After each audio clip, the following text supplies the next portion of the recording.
अखिल भारतीय हिंदू महासभा के राष्ट्रीय अध्यक्ष रविंद्र कुमार द्विवेदी जी जुड़ चुके हैं, क्या कहना चाहेंगे सर? देखिए, अभी उनके पुत्र जो देवेंद्र सिंह लाकड़ा है, हमारे हिंदू युवक सभा के राष्ट्रीय उपाध्यक्ष भी, और यहाँ के गांव के लोगों ने बहुत कुछ चीजें बताई।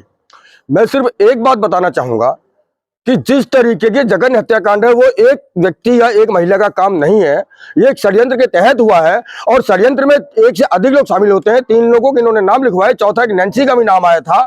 तो यानी कि एक कानून की धारा होती है 34, जिसके में साजिश में शामिल हुए लोगों को रखा जाता है।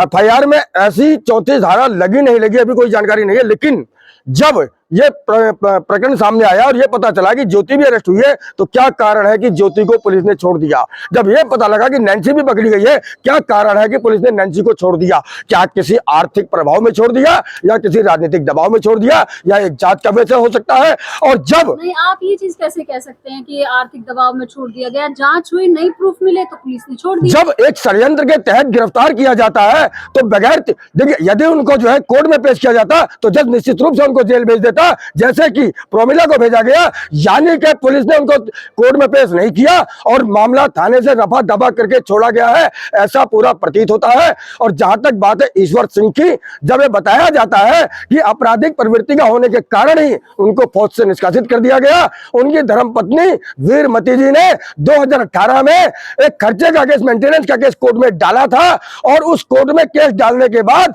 कोर्ट ने 9,000 रुपए प्रतिमाह बांधा था और लगभग 5 साल का खर्चा 5-5.5 लाख रुपया उन्हें एक मुश्त वीरमती जी को देना था, जिसको देने से उन्होंने कोर्ट में इनकार कर दिया था। और उसके बाद वो किसी तारीख में नहीं पहुंचे।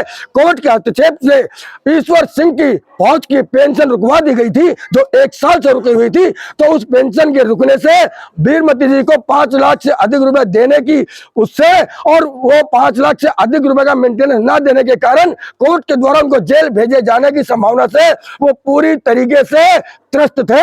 और इस त्रस्तता में आकर के निश्चित रूप से अपने आप को प्रॉपर्टी के विवाद को लेकर के, और जो पैसा कोर्ट के जरिए देना था, जेल जाना था, उससे बचने के लिए उन्होंने सीधे सीधे षड्यंत्र करके अपनी पुत्रियों को षड्यंत्र में शामिल करके उनकी नृशंस हत्या करवाई है। और ये नृशंस हत्या क्षमा योग्य नहीं है। अखिल भारत हिंदू महासभा हर चाहती है कि वीरमती के हत्यारों को फांसी हो और जो ईश्वर सिंह है उसकी तत्काल गिरफ्तारी हो। और यदि ये गिरफ्तारी नहीं होती तो देवेंद्र सिंह लाकड़ा, उनके पूरे परिवार और देवेंद्र सिंह की बहन सुषमा के जान को खतरा है। और यदि किसी भी प्रकार की अनहोनी देवेंद्र सिंह लाकड़ा के परिवार के साथ होती है तो उसकी पूरी दोषी दिल्ली पुलिस मानी जाएगी, रनौला थाना पुलिस मानी जाएगी, क्योंकि ये लोग बार बार बताने के बाद भी इनके पिता ईश्वर सिंह की तलाश नहीं कर रहे, जो पुलिस की एक नकारात्मक कार्य प्रणाली का प्रदर्शन है।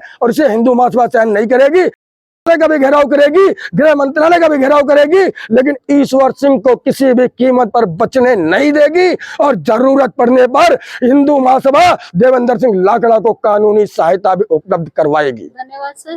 कहीं ना कहीं